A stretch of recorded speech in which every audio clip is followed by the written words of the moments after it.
आप सभी दोस्तों को मेरे YouTube चैनल बायोलॉजी क्लिक के मोस्ट वेलकम है। और आज हम आपको पढ़ाएंगे भारतीय संविधान की उद्देशिका अथवा प्रस्तावना। दूसरा जो टॉपिक होगा वो होगा भारतीय संविधान के विदेशी स्रोत। तो दो टॉपिक आज हम कवर करने वाले हैं। वीडियो अच्छी लगेगी तो लाइक ज़रूर कर दीजिए, और अगर जो आप नए हैं चैनल पर तो चैनल को मेरे सब्सक्राइब कर लीजिए। दिया है कि नेहरू द्वारा प्रस्तुत उद्देश्य संकल्प में जो आदर्श प्रस्तुत किया गया। देखिए, नेहरू जी द्वारा एक उद्देश्य संकल्प लाया गया था, उसमें जो आदर्श प्रस्तुत किए गए थे, ठीक है, उन्हें ही संविधान की उद्देशिका में शामिल कर लिया गया। संविधान के 42वें संशोधन 1976 के द्वारा यथा संशोधित यह उद्देशिका निम्न प्रकार है। अब जो नेहरू जी द्वारा लाया गया उद्देश्य संकल्प में जो आदर्श प्रस्तुत किया गया था, उसे ही 42वें संशोधन द्वारा 1976 में रखा गया, उसे ही प्रस्तावना कहा गया। अब प्रस्तावना, जिसको हम इंग्लिश में प्रीएम्बल कहते हैं, उसमें क्या लिखा है ये भी डायरेक्ट एग्जाम में पूछता है। ठीक है, ध्यान से पढ़िएगा। हम भारत के लोग भारत को एक संपूर्ण प्रभुत्व संपन्न समाजवादी पंथ निरपेक्ष लोकतांत्रिक गणराज्य बनाने के लिए यथा उसके समस्त नागरिकों को, अब आगे दिया इसी में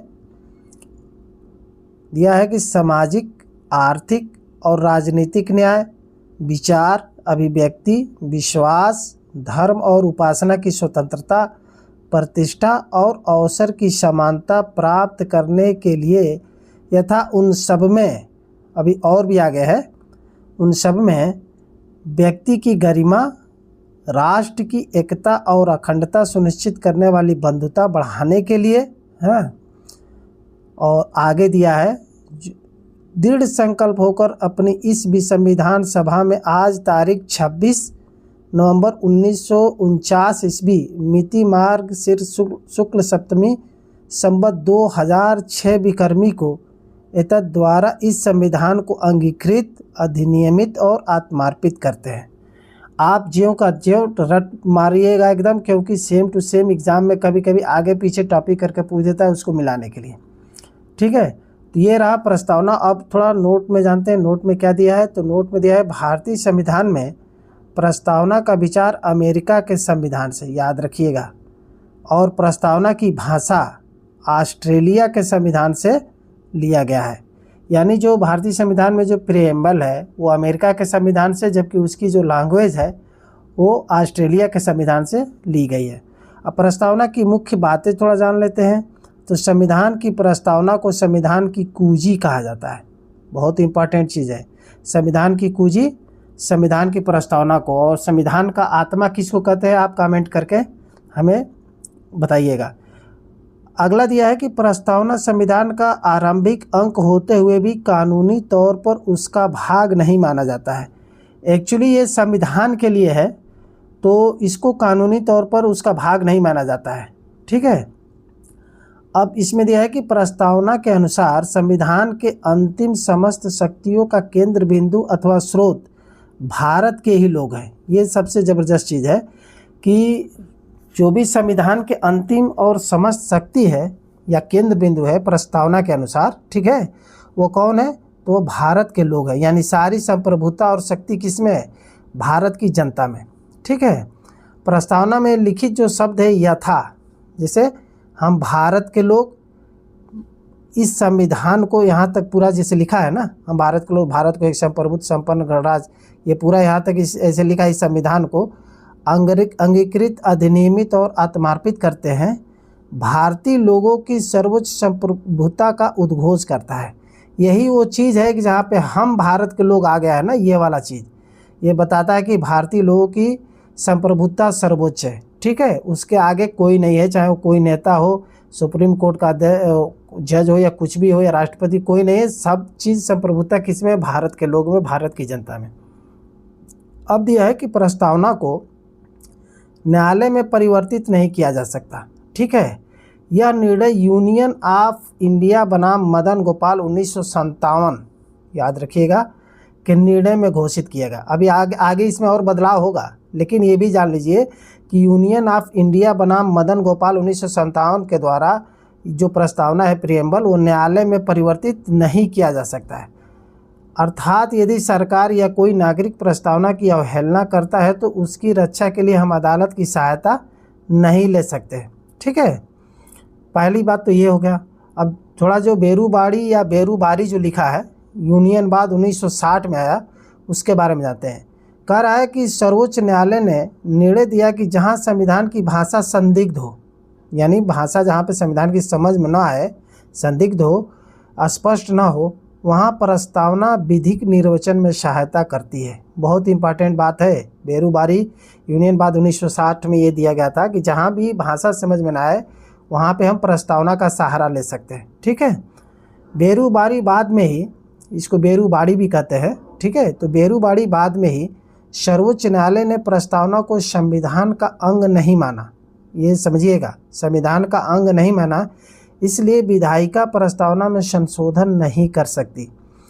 परंतु सर्वोच्च न्यायालय के केशवानंद भारती, जो केशवानंद भारती बनाम केरल राज्य, बहुत इंपॉर्टेंट है, ये जो है लाया गया था 1973 ईस्वी में, कहा कि प्रस्तावना संविधान का अंग है। देखिए दो चीज़ें, बेरूबाड़ी में क्या कहा कि संविधान का अंग नहीं है, ठीक है, जबकि केशवानंद भारती बनाम केरल राज्य में क्या हुआ कि प्रस्तावना संविधान का अंग है। तो ये दोनों चीज़ आप लोग याद रखिएगा। ठीक। आगे दिया है कि जब अगर संविधान का अंग है तो इसमें दिया है कि इसलिए विधायिका यानी संसद जो होता है उसको विधायिका कहते हैं, उसमें संशोधन कर सकते हैं। किसमें? प्रियम्बल में या प्रस्तावना में। ठीक है। अब अगर जो हमारी वीडियो अच्छी लग रही हो तो लाइक ज़रूर कर दीजिए। आगे आते हैं भारतीय संविधान की प्रस्तावना जो जारी की गई है, ठीक है, उसके और आगे इस डिटेल में जानते हैं उसमें क्या है। तो दिया है केशवानंद भारती वाद में ही सर्वोच्च न्यायालय ने मूल ढांचे का सिद्धांत यानी थ्योरी या बेसिक स्ट्रक्चर दिया तथा प्रस्तावना को संविधान का मूल ढांचा माना। अब जो प्रीएम्बल है उसको केशवानंद भारती वाद में ही भारतीय संविधान का मूल ढांचा माना गया, बेसिक स्ट्रक्चर माना गया। ठीक है। और संसद संविधान की मूल ढांचा में नकारात्मक संशोधन नहीं कर सकती है। स्पष्ट संसद वैसा संशोधन कर सकती है जिसमें मूल ढांचे का विस्तार और मजबूतीकरण होता है। अब ये बात समझने वाली है कि संविधान की जो मूल ढांचा है केशवानंद भारती वाद के हिसाब से उसमें संशोधन तो की जा सकती है, लेकिन कोई भी नकारात्मक संशोधन नहीं हो सकता है। संशोधन होगा कैसा? ऐसा जिसमें उसका विस्तार हो और क्या हो, उसमें मजबूतीकरण आए। ठीक है। और वो जो है स्ट्रांग हो। अब आगे थोड़ा सा ये कई बार एग्जाम में पूछता है 42वां संविधान संशोधन 1976, उसके बारे में थोड़ा सा जानते हैं। तो दिया है कि 42वें संविधान संशोधन 1976 ईस्वी के द्वारा इसमें समाजवादी, पंथनिरपेक्ष और राष्ट्र की अखंडता शब्द जोड़े गए। मोस्ट इम्पॉर्टेंट है, याद रखिएगा। 42वें संविधान 1976 द्वारा समाजवादी, पंथनिरपेक्ष और राष्ट्र की अखंडता शब्द को जोड़ा गया। भारतीय संविधान की प्रस्तावना में और क्या क्या चीज़ है ये थोड़ा सा जान लेते हैं। एग्ज़ाम के व्यू से काफ़ी इंपॉर्टेंट है, कई बार वीडियो को पॉज करके देखिएगा, कोई भी टॉपिक न, कोई भी टर्म न छूटे। देखिए भारतीय संविधान की प्रस्तावना में 3 प्रकार का न्याय है। ठीक है। 5 प्रकार की स्वतंत्रता है, 2 प्रकार की समानता है। अब कौन कौन से हैं? तो 3 प्रकार का जो सामाजिक 3 प्रकार का न्याय है वो पहला न्याय है सामाजिक न्याय, दूसरा आर्थिक न्याय, तीसरा है राजनीतिक न्याय। ये 3 हो गया। ठीक है। अब 5 प्रकार की जो स्वतंत्रता है वो कौन सी स्वतंत्रता है? तो पहला विचार की स्वतंत्रता, आप अपना विचार रख सकते हैं, ये आपकी स्वतंत्रता है।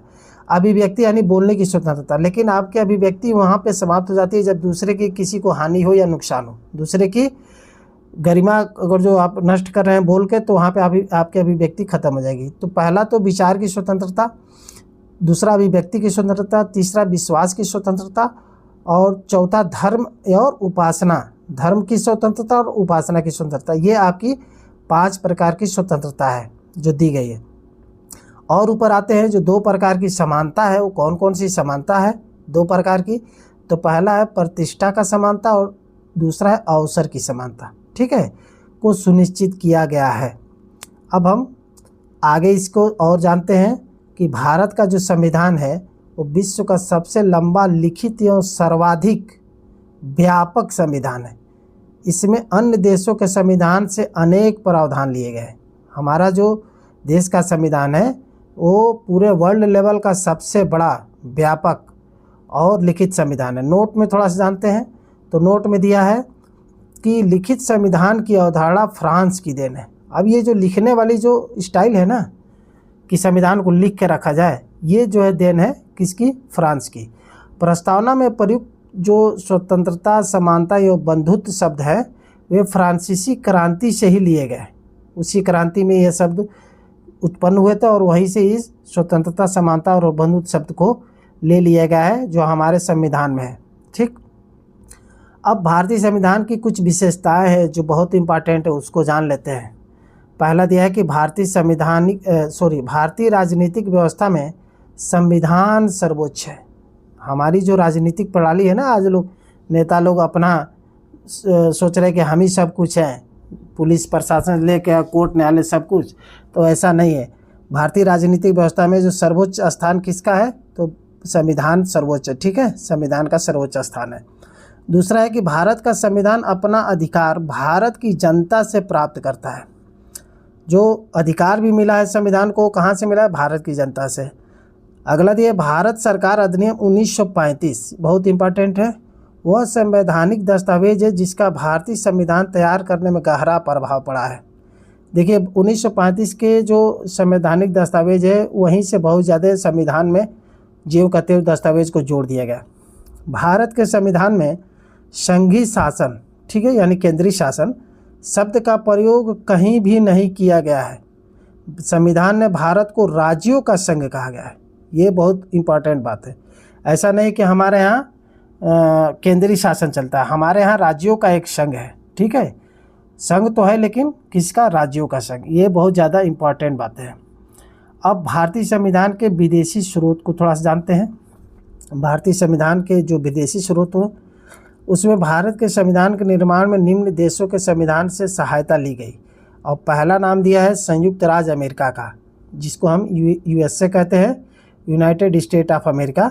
इसमें दिया है हमें जो प्रस्तावना मिला, ठीक है, वो यूएसए से मिला। अभी आपको ये भी बताया कि उसकी जो भाषा है वो कहाँ की, आप कमेंट करके बताइएगा। जो मौलिक अधिकार मिला वो भी कहाँ से मिला? यूएसए से।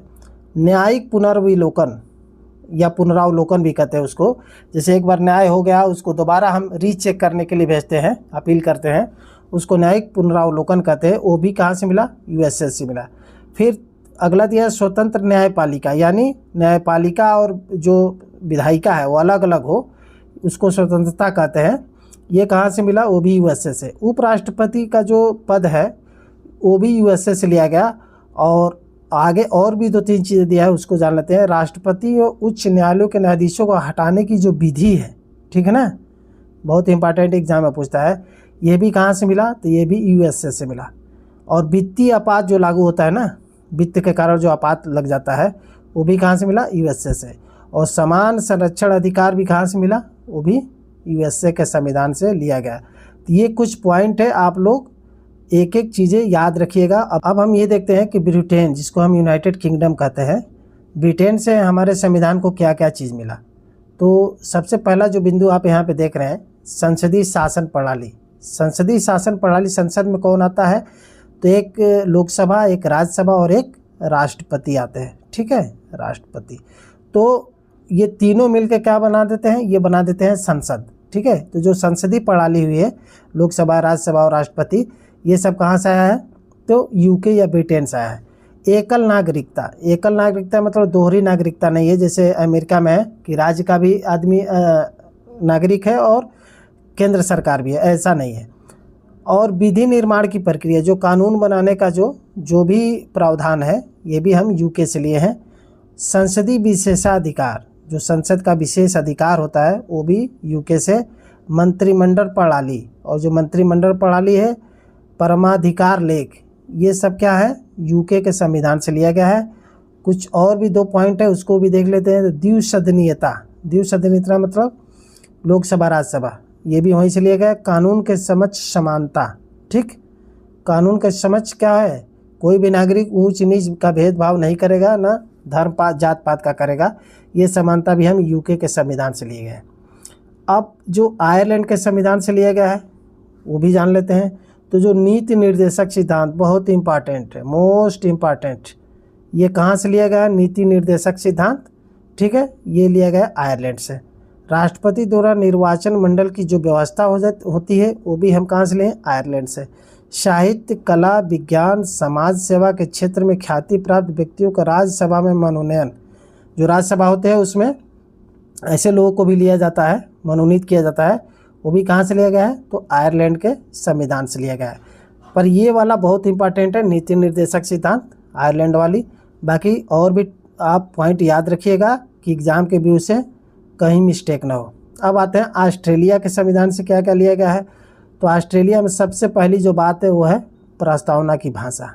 ठीक है, प्रस्तावना की लैंग्वेज अभी जो बताए थे ना, वो ऑस्ट्रेलिया के संविधान से लिया गया है, जबकि प्रस्तावना यूएसए से लिया गया है। समवर्ती सूची का प्रावधान, समवर्ती सूची जानते हैं, जो राज्य और केंद्र दोनों के बीच में जो सूची होता है उसको समवर्ती सूची कहते हैं। केंद्र व राज्य के बीच जो संबंध होता है ना, ये भी कहाँ से लिया गया है? ऑस्ट्रेलिया से, भूलिएगा नहीं, ऑस्ट्रेलिया।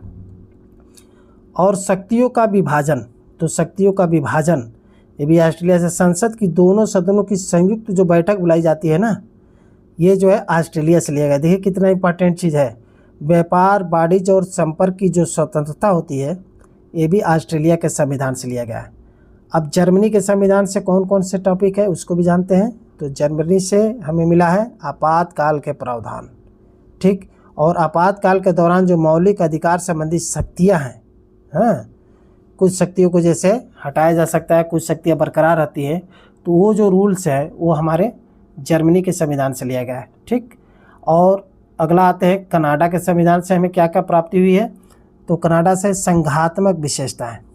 ठीक है, संघात्मक तो जिसमें संघ हो, राज्यों का संघ होता है अपना, वो संघात्मक विशेषता कहाँ से लिया गया है? तो कनाडा से। अवशिष्ट शक्तियाँ, ठीक है, जो अवशिष्ट शक्तियाँ होती है, कुछ विशेष शक्तियाँ होती है, वो जो है कनाडा के संविधान से लिया गया। राज्यपाल की नियुक्ति करने की जो प्रक्रिया है ना, ये भी कनाडा से। और संघ और राज्य के बीच शक्तियों का जो विभाजन किया गया है ना, ये भी कहाँ से? कनाडा से। और सर्वोच्च न्यायालय का परामर्शित जो न्याय निर्णय है, ठीक है, वो भी जो है हम कनाडा से ही लिए हैं। अब आते हैं दक्षिण अफ्रीका से। तो दक्षिण अफ्रीका से देखिए क्या क्या मिला हमें, जो संविधान संशोधन की प्रक्रिया, और ये भी मोस्ट इम्पॉर्टेंट है, याद रखिएगा। संविधान संशोधन की प्रक्रिया कहाँ से मिली है? दक्षिण अफ्रीका से। राज्यसभा के सदस्यों का जो निर्वाचन होता है ना, ठीक है, वो भी कहाँ से मिला है? हमें दक्षिण अफ्रीका से मिला है। तो ये सब चीज़ें आपको याद रखना है। अभी और भी कुछ देशों के नाम है, वो भी जान लीजिए, और ये भी इम्पॉर्टेंट है, इस हमेशा एग्जाम में पूछता है। तो जो रूस है, जिसको हम सोवियत संघ कहते हैं, वहाँ से हमें मौलिक कर्तव्य मिला है। मौलिक कर्तव्यों का प्रावधान कहाँ से है? तो वो है रूस के सोवियत संघ से। और जापान से भी हमें कुछ मिला है, फ्रांस से भी मिला है, वो भी देख लेते हैं। तो जापान से हमें विधि द्वारा स्थापित जो प्रक्रिया है ना, जो रूल्स बनाए गए, नियम बनाए गए, वे हमें जापान से मिले हैं। फ्रांस की बात कर लेते हैं। तो फ्रांस से हमें गणतंत्रात्मक आदर्श वाक्य जो मिला है ना, ये गणतंत्रात्मक, ये चीज़ें फ्रांस से मिला है। साथ ही प्रस्तावना में जो स्वतंत्रता है, समानता है और बंधुत्व के जो आदर्श है, अभी आपको बताया गया था, वो फ्रांसीसी क्रांति से लिया गया है। ठीक है, तो ये सब चीज़ें भी जो है फ्रांस का ही देन है। हमें लग रहा है कि आपको वीडियो अच्छी लग रही होगी। तो वीडियो अच्छी लग रही होगी तो आप लाइक ज़रूर कर दीजिए और चैनल को सब्सक्राइब कर लीजिए। अब थोड़ा इसके नोट्स के बारे में जानते हैं। तो भारतीय संविधान के अनेक देशी और विदेशी स्रोत हैं, लेकिन भारतीय संविधान पर सबसे अधिक प्रभाव भारत सरकार अधिनियम 1935 का है। ठीक है, ये पॉइंट याद रखिएगा कि बहुत सारे अनुच्छेद, आर्टिकल ये जो है जो कहते हैं वहीं से उठा लिए गए। अब यहाँ पे दिया है कि भारतीय संविधान के 395 अनुच्छेदों में से लगभग 250 अनुच्छेद ऐसे हैं जो 1935 ईस्वी के अधिनियम से या तो शब्दशः, यानी उसमें कोई जोड़ा फोड़ा नहीं गया, शब्दशः ले लिए गए, या फिर उनमें से बहुत थोड़ा परिवर्तन करके अपनाए गए। ठीक है, हल्का फुल्का परिवर्तन करके उसको अपना लिया गया है। तो ये 1935 के अधिनियम का बहुत बड़ा प्रभाव है। वीडियो अच्छी लगे तो ज़रूर लाइक कर दीजिए और अपने दोस्तों में शेयर कर दीजिए। मेरे वीडियो को चैनल को सब्सक्राइब कर लीजिए। आपको बहुत बहुत धन्यवाद। जो जिस टॉपिक पे आप पढ़ना चाहते हैं, साइंस हो, जियोग्राफी हो या बायोलॉजी हो, बायोलॉजी तो मैं ऑलरेडी पढ़ाता हूँ स्कूल में भी, तो आप जो भी टॉपिक पढ़ना चाहते हैं उसको बताइएगा, हम उस पर वीडियो बना देंगे। तब तक के लिए आपको थैंक यू।